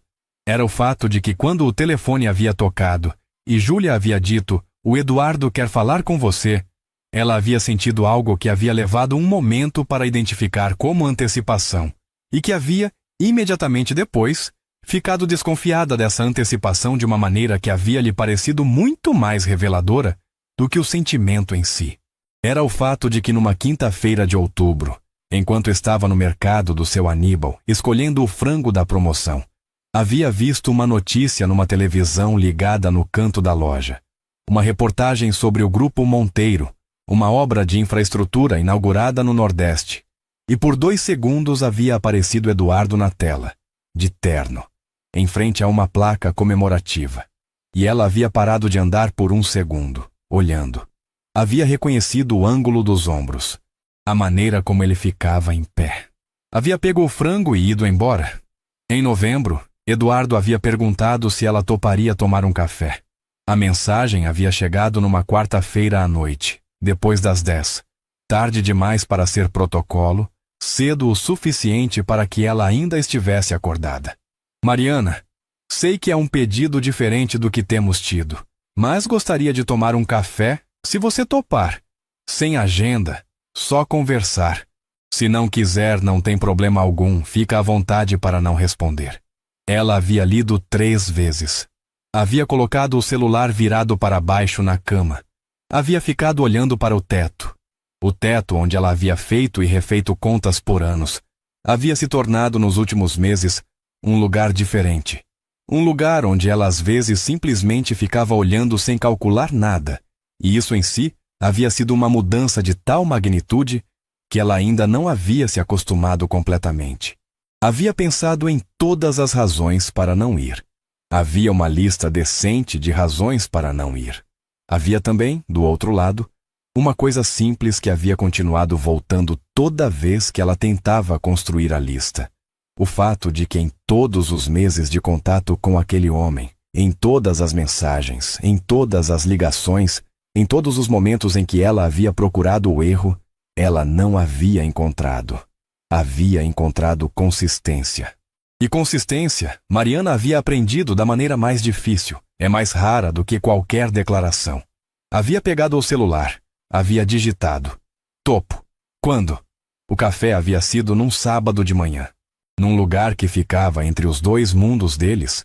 Não na Paulista, não em Santo André, mas num bairro do meio termo, numa padaria antiga de esquina que havia sobrevivido à gentrificação por teimosia, com bancos de madeira e cheiro de pão de queijo e a televisão ligada no jornal que ninguém assistia. Eduardo havia chegado antes dela. Havia estado sentado num banco perto da janela, de jeans e camisa xadrez, sem terno, sem Rolex visível, com uma xícara de café que parecia ter esquentado a mão mais do que bebido, e havia erguido os olhos, quando ela entrou com aquele reconhecimento imediato de quem havia estado esperando, mas não havia olhado para a porta a cada segundo. Bom dia, havia dito. Bom dia, ela havia respondido, e havia sentado de frente para ele. Havia pedido um café com leite e um pão na chapa. Ele havia pedido mais café. E eles haviam começado a conversar. Não havia sido uma conversa de protocolo. Havia sido a conversa de 2 pessoas que haviam se encontrado num ponto incomum e estavam com cuidado e com honestidade, tentando entender o que esse ponto era. Ele havia falado da mãe, mais do que havia falado no escritório, com mais detalhe, com uma abertura que havia chegado aos poucos, como alguém que está destrancando uma porta que ficou fechada por tempo suficiente para que a dobradiça enferrujasse um pouco. Havia falado do Alzheimer, dos últimos meses, de uma tarde em que a mãe havia olhado para ele e perguntado quem ele era, não de crueldade, mas porque a doença havia apagado essa parte, e de como ele havia ficado sentado naquela cadeira por um tempo muito longo depois que ela havia adormecido. Mariana havia escutado sem interromper. Quando ele havia terminado, havia uma quietude entre eles que havia sentido diferente de todos os silêncios anteriores. Você nunca contou isso para ninguém? Ela havia perguntado. Não assim. Uma pausa. Tenho pouquíssimas pessoas com quem falar de verdade. É um problema de uma vida construída de uma maneira que não deixou muito espaço para isso. Ela havia ficado olhando para ele. O dinheiro isola. Havia sido uma afirmação, não uma pergunta, e havia sido mais direta do que ela havia planejado ser. Havia saído antes do filtro, mas ele não havia recuado. Isola. Havia concordado. Simples. De maneiras que são difíceis de explicar para quem não viveu, e que provavelmente soam como reclamação de rico para quem viveu outras dificuldades. Não soa como reclamação, havia dito ela. Soa como verdade. Ele havia ficado olhando para ela por um momento. Você é muito direta. Sempre fui. Ela havia dito, sem desculpa. Não tenho energia para rodeio. Não é crítica. É exatamente o contrário. Havia um entendimento passando entre eles naquela frase, naquele banco de madeira da padaria velha de esquina, com o cheiro de pão de queijo e o jornal que ninguém assistia. Um entendimento que não havia precisado de mais palavras para existir, mas que havia, naquele momento, ficado mais sólido do que qualquer coisa que havia sido dita antes. Ela havia chegado em casa às 2 da tarde. A mãe estava acordada, sentada na poltrona, assistindo a uma reprise de novela com Dona Cida ao lado. Os dois compartilhando um pacote de biscoito cream cracker com margarina como se fosse a coisa mais natural do mundo. Demorou. Havia dito Teresa, com aquela voz que lutava mas chegava, e com um sorriso que o lado esquerdo do rosto havia deixado para trás, mas que os olhos haviam completado. Demorei. Havia concordado, Mariana. E havia sentado na beira da cama, perto da poltrona, e havia ficado olhando para a tela da televisão sem ver nada. Dona Cida havia olhado para ela. Havia olhado para Teresa. Havia pego outro biscoito. Como foi? Havia perguntado Teresa, com aquele jeito específico de mãe de saber, sem ter sido informada de nada, que havia alguma coisa para perguntar. Mariana havia ficado um momento. Foi bom, mãe, havia dito. E havia sorrido. Um sorriso que havia chegado de um lugar diferente dos sorrisos de trabalho, diferente dos sorrisos de proteção, diferente dos sorrisos que ela construía quando precisava parecer bem. Foi muito bom. Teresa havia olhado para a filha por um momento longo, aqueles olhos que ainda viam tudo, e havia assentido com a cabeça devagar. Havia voltado para a novela, mas havia apertado a mão de Mariana. E havia ficado segurando. Dezembro chegou em São Paulo da maneira que sempre chega, sem pedir licença, com chuva e calor ao mesmo tempo, com as ruas enfeitadas de pisca-pisca que transformam até os bairros mais cansados em algo que lembra por alguns dias que o mundo tem a capacidade de ser bonito quando decide tentar. Mariana havia decorado o apartamento de Santo André com um enfeite de Natal comprado numa barraquinha de calçadão. Uma guirlanda de pinhas douradas que havia custado R$ 12 e que ela havia colocado na janela com a seriedade de quem está realizando um ritual importante. Era o primeiro Natal em 3 anos em que ela não havia ficado acordada na véspera calculando como ia pagar janeiro. Havia ficado acordada mesmo assim. O corpo ainda não havia aprendido a confiar no novo equilíbrio completamente. Ainda acordava às 3 da manhã, às vezes, com aquela urgência antiga de checar os números. Mas quando acordava e ia até a janela e via a guirlanda de pinhas douradas na vidraça, havia algo que baixava de volta. Algo que dizia, pode descansar. Por hoje, pode.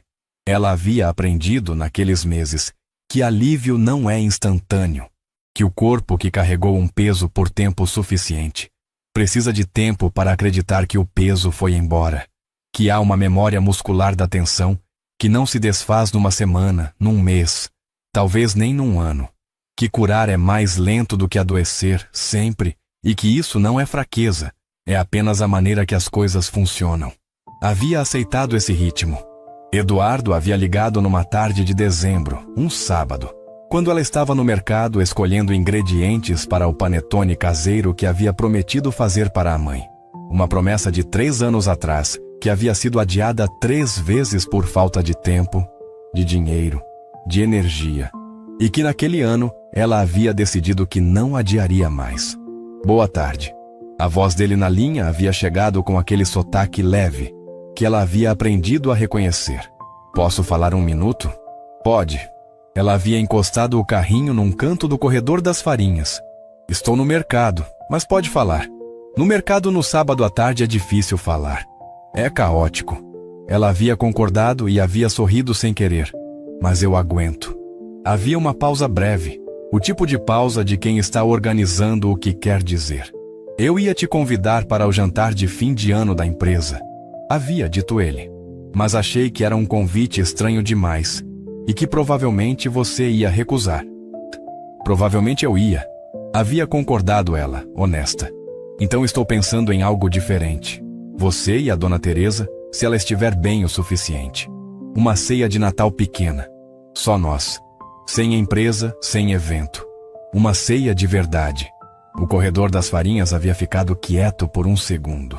Ou talvez não tivesse ficado quieto e ela simplesmente havia deixado de ouvir o barulho ao redor. Você cozinha? Havia perguntado ela. Não. Uma pausa. Mas posso aprender o suficiente para não envergonhar ninguém se você me der instruções. Ela havia ficado olhando para a prateleira de farinha de trigo. Eu faço o panetone, havia dito. Você faz o Chester. Combinado. A ceia havia sido no apartamento de Santo André. Havia sido ideia de Mariana, não por falta de opção, porque Eduardo havia oferecido outros lugares, cada um mais espaçoso e mais bem equipado do que o quartinho que ela dividia com a mãe. Mas havia insistido no apartamento de Santo André, porque havia entendido naqueles meses uma coisa importante sobre si mesma, que ela não queria começar nenhuma parte nova da vida fingindo ser outra versão de si mesma. Que o apartamento pequeno, o colchão que afundava do lado esquerdo, a janela com a guirlanda de R$ 12, tudo isso era ela. Era real. Era o lugar de onde ela vinha e onde estava. E qualquer coisa que valesse a pena teria que caber nesse lugar antes de caber em qualquer outro. Eduardo havia chegado às 7 da tarde com o Chester assado. Havia contratado um restaurante, porque havia tentado fazer em casa e o resultado havia sido, nas palavras dele, tecnicamente comestível, mas moralmente questionável. E uma garrafa de vinho tinto que Mariana havia recebido, sem comentar o preço, mas que havia reconhecido pela embalagem como algo que valia mais do que sua semana de mercado. Havia trazido também, embrulhado num papel craft simples com um laço de barbante, um presente para Teresa, uma caixa de música, de madeira antiga, com uma bailarina que girava, do tipo que toca quando você abre a tampa. Teresa havia aberto com as mãos que tremiam e haviam precisado de ajuda nos últimos milímetros. E quando a música havia começado, uma melodia simples, daquelas que não tem nome, mas que todo mundo reconhece de alguma infância, havia ficado olhando para a bailarina girar, com uma expressão que Mariana havia precisado gravar na memória, porque era o tipo de expressão que não se encontra duas vezes. Era a presença inteira. Era Teresa completamente ali, naquele momento, sem a doença dividindo a atenção. Que lindo! Havia dito, com a voz que lutava, mas chegava. Que coisa linda! Eduardo havia ficado olhando para ela com uma expressão que Mariana havia visto antes, naquele corredor de hospital, meses atrás. A expressão de alguém que está testemunhando algo que importa de verdade. Fico feliz que goste, dona Teresa. Você é bom moço, havia dito Teresa, com aquela autoridade de velha, que não precisa de validação para afirmar o que vê. Eu sei reconhecer. Mariana havia olhado para o lado para esconder o sorriso. Eles haviam jantado na mesa de 4 lugares do apartamento. A mesma mesa que estava lá desde que tinham se mudado para aquele apartamento, que havia visto milhares de jantares simples e algumas contas difíceis e 1 ou 2 manhãs em que Mariana havia ficado sentada ali com o caderninho de capa azul, tentando fazer os números fazerem sentido. A mesa havia ficado pequena para os 3. Os pratos haviam se encostado uns nos outros. O vinho havia ficado numa garrafa no meio porque não havia espaço para copos e decanter ao mesmo tempo. O panetone havia ficado num prato de plástico azul porque era o único prato grande que Mariana tinha. Havia sido a melhor ceia que ela se lembrava. Teresa havia comido mais do que o habitual. O Chester havia agradado de uma maneira que o frango de quinta não agradava. E ela havia dito isso com uma franqueza que havia feito Eduardo rir de um jeito que Mariana não havia ouvido antes. Um riso real, do fundo, o tipo que acontece quando algo genuinamente surpreende. Haviam falado de tudo e de nada. Teresa havia contado histórias da época de costureira. Histórias que Mariana conhecia, mas que sempre tinha prazer de ouvir de novo. Porque a mãe as contava sempre ligeiramente diferentes, com detalhes que mudavam dependendo do dia, como uma memória que vai ficando mais colorida com o tempo, em vez de mais pálida. Eduardo havia escutado com atenção real, fazendo perguntas nos lugares certos. Não perguntas de protocolo, mas perguntas de quem está curioso de verdade. Haviam falado sobre a cidade, sobre o São Paulo que cada um deles conhecia, que eram São Paulos diferentes, quase diferentes cidades dentro do mesmo nome. O senhor conhece Embu das Artes? Havia perguntado Teresa em determinado momento. Passei por lá uma vez, a feira de artesanato. A Mari nasceu lá. A voz havia tido um orgulho específico que só as mães têm. Eu trabalhava perto da feira. Todo sábado ela ficava na barraca da vizinha enquanto eu costurava. Uma pausa. Ela ficava quietinha. Nunca deu trabalho. Desde pequenininha já era séria. Eu era quietinha porque tinha medo da vizinha. Havia corrigido Mariana. A dona Zulmira mordia. A dona Zulmira não mordia ninguém. Me mordeu uma vez. Você deve ter provocado. Eduardo havia olhado para as duas com aquela expressão de quem está observando algo raro e precioso, e sabe que o momento certo é ficar quieto e deixar acontecer.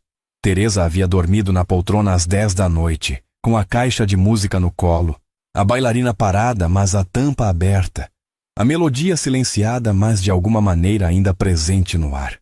Mariana havia colocado uma manta nos ombros dela sem acordá-la. Havia voltado para a mesa, onde Eduardo ainda estava, com o vinho pela metade, olhando pela janela para a rua lá fora.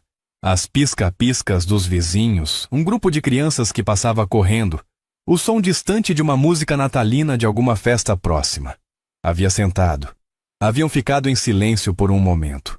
O tipo de silêncio que não pede preenchimento. Obrigada por vir. Havia dito ela, finalmente. Obrigado pelo convite.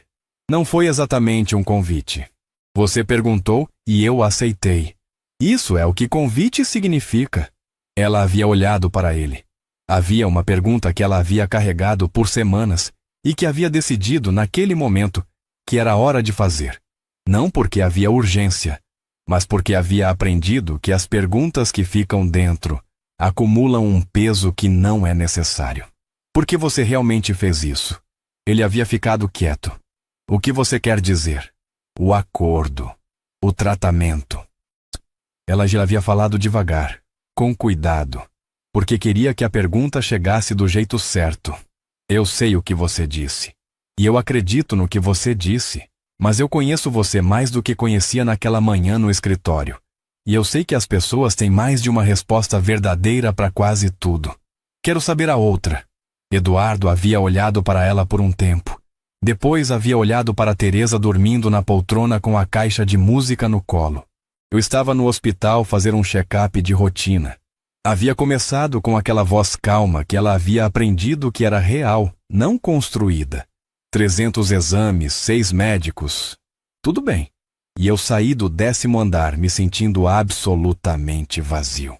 Uma pausa. Porque saúde não é o mesmo que estar bem. E eu estava saudável e completamente vazio. Ela havia escutado sem interromper. E então eu desci no andar errado. E vi você. Ele havia olhado de volta para ela. E vi alguém que estava carregando mais do que deveria, sozinha sem pedir nada. E que mesmo assim, depois de 30 segundos de olhos fechados, havia erguido os ombros e voltado. Uma pausa. Eu pensei, esse é o tipo de pessoa que o mundo deveria cuidar melhor. E eu tinha condição de fazer alguma coisa em relação a isso. E a parte que não estava no escritório? Ele havia ficado quieto por um segundo. A parte que não estava no escritório havia dito mais devagar. É que eu estava muito cansado de viver numa vida grande e vazia. E algo naquele corredor me lembrou do que importa. Uma pausa muito breve. Você me lembrou do que importa. E eu queria continuar perto dessa lembrança. O apartamento havia ficado quieto. Lá fora, a música natalina havia parado. As crianças haviam passado. A rua havia ficado daquele jeito quieto que dezembro tem às vezes entre um barulho e outro. Mariana havia ficado olhando para ele. Havia uma resposta que ela precisava dar. Não uma resposta de protocolo. Não uma resposta que encerrava o assunto de maneira segura. Mas uma resposta real, do tipo que ela havia passado a vida toda guardando, para situações que não chegavam ou que chegavam, e que ela havia decidido, por proteção, não reconhecer. Eu também.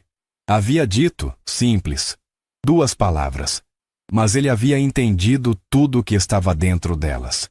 Janeiro havia chegado com um sol mais firme e com uma consulta de retorno que o Dr. Henrique havia classificado, com aquela contenção clínica característica, como evolução acima do esperado para o estágio da doença. Mariana havia traduzido isso para a mãe no caminho de volta, no banco do carro, porque agora havia um carro, Um carro modesto que Eduardo havia ajudado a escolher e que ela havia insistido em pagar com o dinheiro que havia sobrado depois que os remédios haviam deixado de sair do próprio bolso, porque havia limites que ela havia decidido manter não por teimosia, mas por identidade. O médico disse que a senhora está melhor, mãe.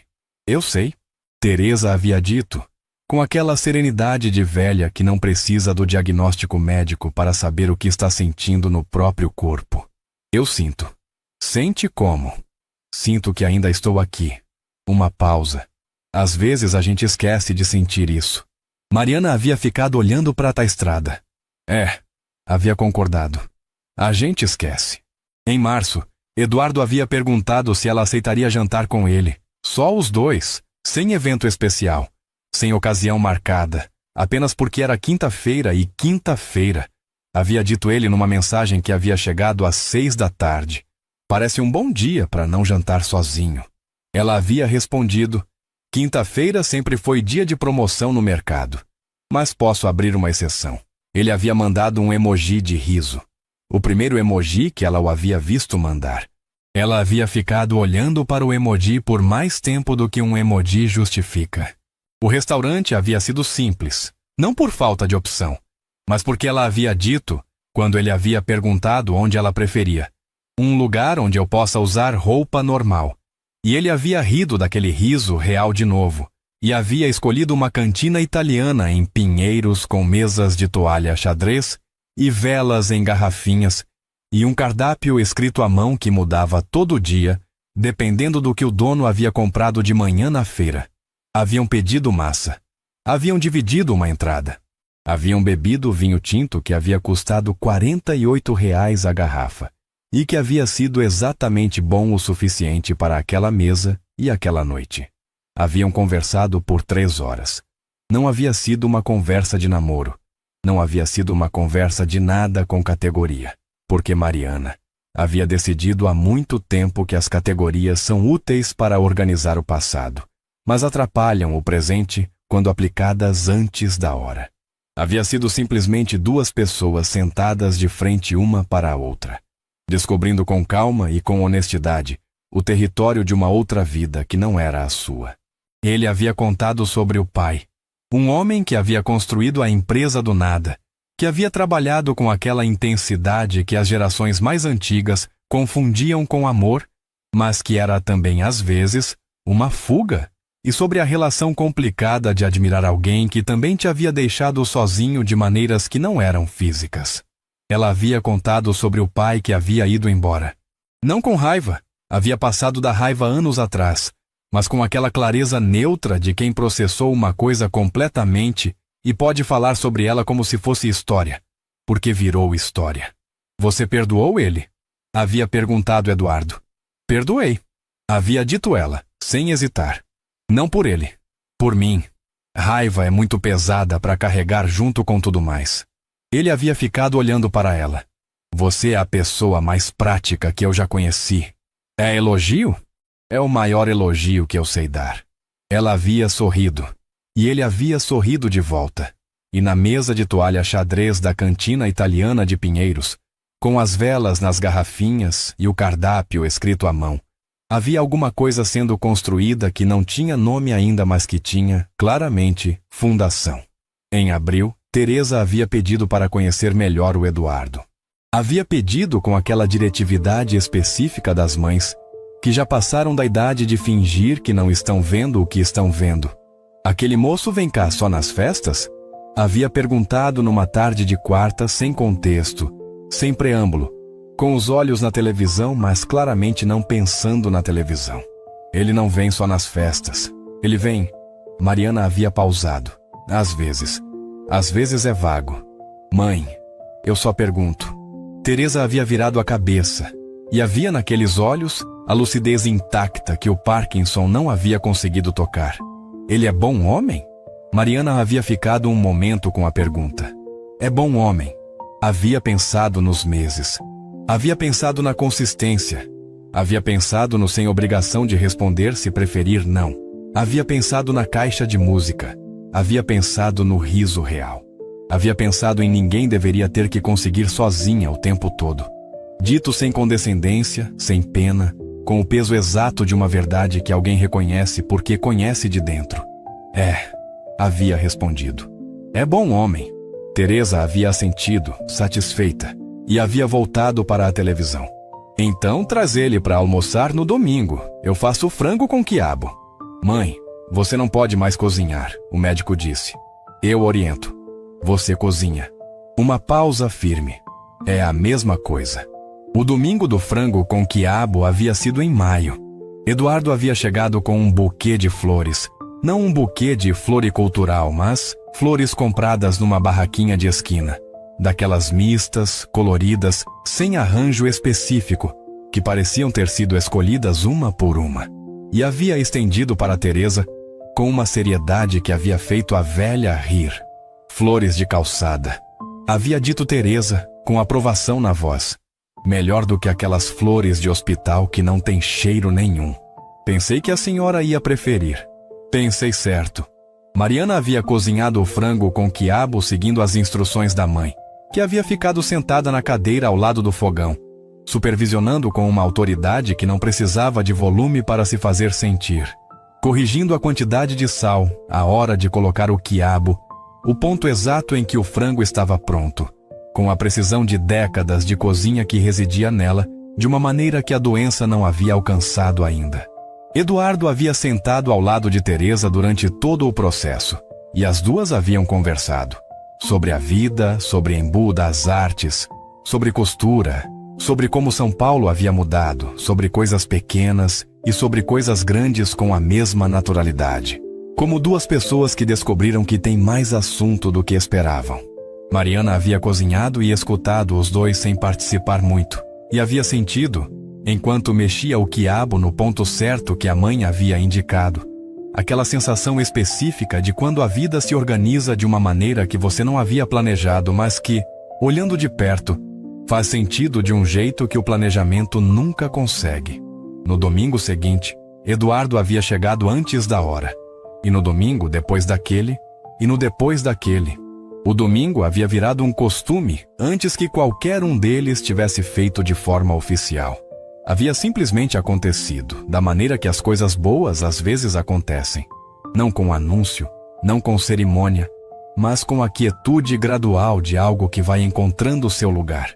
Teresa havia passado a chamar ele de Eduardo, sem o senhor, desde o segundo domingo, o que havia sido, Mariana havia entendido, a maior aprovação que a mãe poderia dar sem dizer em palavras. Numa tarde de junho, enquanto lavava a louça do almoço, e ouvia Eduardo e Teresa discutindo animadamente sobre qual era a melhor novela dos anos 80, uma discussão que havia começado como conversa casual e havia se transformado num debate de posições firmes com citações específicas. Mariana havia parado. Havia ficado parada com as mãos na água quente e a esponja no copo. E havia olhado pela janela da cozinha para a guirlanda de pinhas douradas, que havia decidido deixar o ano inteiro porque gostava de olhar para ela. Havia pensado no corredor de mármore do Hospital São Lucas. Havia pensado nos 30 segundos de olhos fechados. Havia pensado no caderninho de capa azul e nos números que nunca fechavam. Havia pensado nos jantares que havia pulado. Nas roupas que havia decidido não precisar. No sono partido de anos, calibrado para o som da respiração da mãe. Havia pensado em tudo isso. E havia feito aquilo que nunca havia conseguido fazer quando estava no meio. Havia olhado para trás com distância suficiente para ver a forma inteira da coisa. E havia visto uma mulher que havia carregado o peso sem dobrar os joelhos. Não porque era excepcional, não porque era heroína de história, mas porque era mãe antes de ter filho, porque havia aprendido o amor no sentido mais concreto e mais exigente. O amor que não pergunta se está cansado. O amor que endireita os ombros e vai embora do corredor de hospital e diz: "Tá tudo bem, mãe. Vamos embora", com uma voz que não deixa espaço para o desespero entrar. Havia visto essa mulher. E havia sentido pela primeira vez em muito tempo algo que não era orgulho. Orgulho era uma palavra grande demais e vaidosa demais para o que era. Era algo mais simples. Era reconhecimento. Era olhar para si mesma com a clareza de quem finalmente tem distância suficiente para ver. Você fez o que tinha que fazer, havia pensado. E agora pode descansar um pouco, sem culpa, sem pressa. Pode descansar. Da sala, a voz de Teresa havia chegado com toda a firmeza disponível. Roque Santeiro era superior. Isso não se discute. E a voz de Eduardo havia chegado com uma paciência de quem está descobrindo que discutir novela com Teresa é mais difícil do que negociar contrato de infraestrutura. Dona Teresa, com todo o respeito, não tem respeito que mude. Era superior. Mariana havia sorrido. Um sorriso que havia começado pequeno e que havia ficado grande antes que ela pudesse segurar. O tipo de sorriso que sobe sozinho porque não tem onde mais ir. Havia terminado de lavar o copo. Havia secado as mãos. E havia ido para a sala se juntar aos dois. Meses depois, numa tarde de agosto, Eduardo havia perguntado, com aquela voz calma que ela havia aprendido a reconhecer como a voz que ele usava quando estava dizendo algo que havia pensado por muito tempo, se ela havia considerado a possibilidade de estudar. Ela havia ficado olhando para ele. Estudar o quê? O que você quiser. Uma pausa. O que você nunca teve chance de escolher. Ela havia ficado quieta por um momento. Havia uma resposta dentro dela que havia estado guardada por anos, não esquecida, porque Mariana não esquecia as coisas que importavam, mas guardada na prateleira das coisas que não eram para agora, que eram para depois, que eram para quando as contas fechassem, e a mãe estivesse bem e houvesse espaço. E havia sempre alguma coisa ocupando o espaço de tal maneira que o depois nunca chegava. A enfermagem. Havia dito, devagar, como quem está lendo uma etiqueta de uma caixa que havia empacotado há muito tempo e que ainda tem o conteúdo original intacto. Eu sempre quis fazer enfermagem. Eduardo havia ficado olhando para ela. Por que enfermagem? Porque eu passo a vida cuidando de gente. Havia dito ela simples. Parecia certo aprender a fazer direito. Havia uma pausa. Então aprende, havia dito ele, com aquela simplicidade direta que era a maneira que ele tinha de dizer as coisas importantes. A gente vê a logística. Ela havia ficado olhando para ele. Você sabe que eu não vou deixar você pagar a faculdade. Eu sei. Então por que ofereceu? Não ofereci. Havia dito ele. Disse que a gente vê a logística. São coisas diferentes. Ela havia ficado olhando para ele por mais um momento. Depois havia sorrido. São coisas diferentes. Havia concordado. Em setembro, um ano depois do corredor de mármore do Hospital São Lucas, Mariana havia se matriculado no vestibular para o curso de enfermagem de uma faculdade pública. Havia estudado nas madrugadas, depois que a mãe dormia, com o caderninho de capa azul que agora tinha equações de biologia em vez de contas, com a mesma concentração com que havia feito tudo na vida, que era a concentração de quem não tem margem para desperdício, e que havia aprendido que essa ausência de margem, longe de ser limitação, havia sido o tipo de escola que não tem diploma, mas que forma de uma maneira que nenhum diploma substitui. Havia passado na primeira tentativa. Havia ligado para Eduardo quando havia visto o resultado. Às 11 da noite, sem pensar, o tipo de ligação que se faz antes de processar que está fazendo. Ele havia atendido no segundo toque. Passei. Havia um silêncio de 2 segundos. O tempo de acordar, de processar, de chegar no lugar certo. E depois, eu sabia. Você não sabia de nada. Eu sabia desde o corredor do hospital. Uma pausa, e nela havia aquele tom que ela havia aprendido a reconhecer como a versão mais real dele. A que aparecia nas horas quietas. Eu vi o jeito que você endireitou os ombros. Ela havia ficado olhando para o teto do quartinho de 4 metros quadrados. A guirlanda de pinhas douradas estava na janela. A mãe estava dormindo no quarto ao lado. O caderninho de capa azul estava aberto na mesa com as anotações de biologia. E havia, do outro lado da linha, uma voz que havia dito, eu sabia sem exagero, sem drama, com a convicção simples de quem havia visto uma coisa verdadeira e havia simplesmente acreditado nela. Eduardo? Havia dito ela. Mariana. Obrigada. Uma pausa. Por que especificamente? Ela havia pensado. Por ter parado no andar errado. Por ter ficado olhando. Por ter ligado para a Júlia. Por ter escrito a cláusula 4. por ter dito sem obrigação de responder, por ter levado flores de calçada, por ter perdido o debate de novela para esta minha mãe, por ter dito ninguém deveria ter que conseguir sozinha o tempo todo, por ter acreditado antes que eu acreditasse. Por tudo isso, havia dito ela. E ele havia entendido. Teresa havia vivido mais 4 anos depois daquela ceia de Natal com a caixa de música no colo. 4 anos de domingos com frango com quiabo, e debates de novela, e tardes de sol na poltrona com Dona Cida, e biscoito de polvilho. 4 anos de assinaturas lentas e cuidadosas, e xícaras de café seguras com as 2 mãos. 4 anos de olhos, que ainda reconheciam tudo, até os últimos meses, quando o corpo havia começado a ceder mais rápido do que os olhos.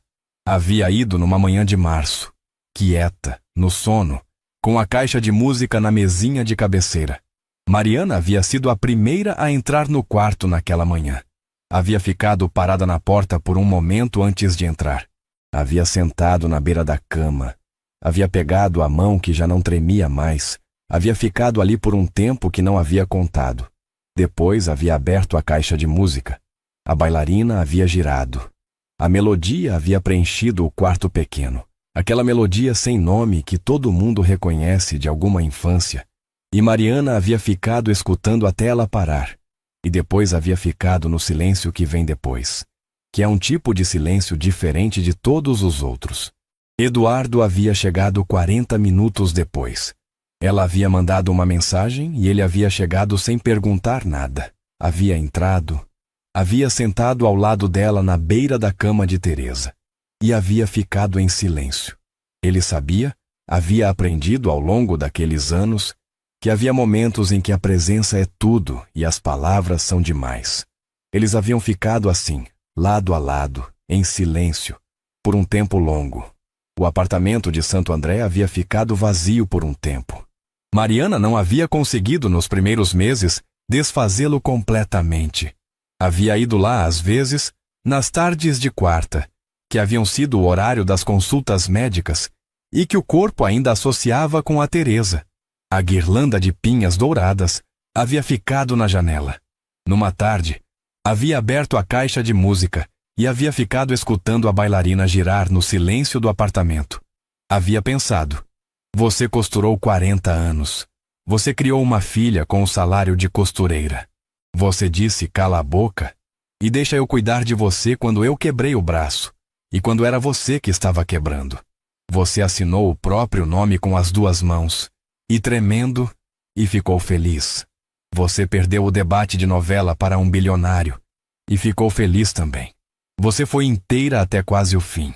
Eu aprendi tudo o que sei com você, inclusive endireitar os ombros. Havia fechado a caixa de música. Havia levado para casa. A formatura havia sido em dezembro. Mariana das Graças. Silva havia atravessado o palco com a beca e o canudo. 33 anos depois da formatura do ensino médio, que Teresa havia aplaudido com força desproporcional ao tamanho do corpo. E havia recebido o diploma com as 2 mãos. E havia olhado para a plateia. E havia visto Eduardo sentado na 4ª fileira. Ele havia aplaudido, não com força desproporcional, mas com uma constância que havia durado mais do que o aplauso de todo mundo. Ela havia sorrido para ele de cima do palco. Ele havia sorrido de volta. Depois da festa, quando a maioria havia ido embora, e eles estavam sentados num banco de praça perto do auditório com os sapatos tirados e as meias molhadas de grama, e o canudo deitado no banco entre eles, Eduardo havia dito: ela estaria orgulhosa. Mariana havia ficado olhando para a praça. Estaria, havia concordado. E ia achar que ela que tinha me ensinado tudo.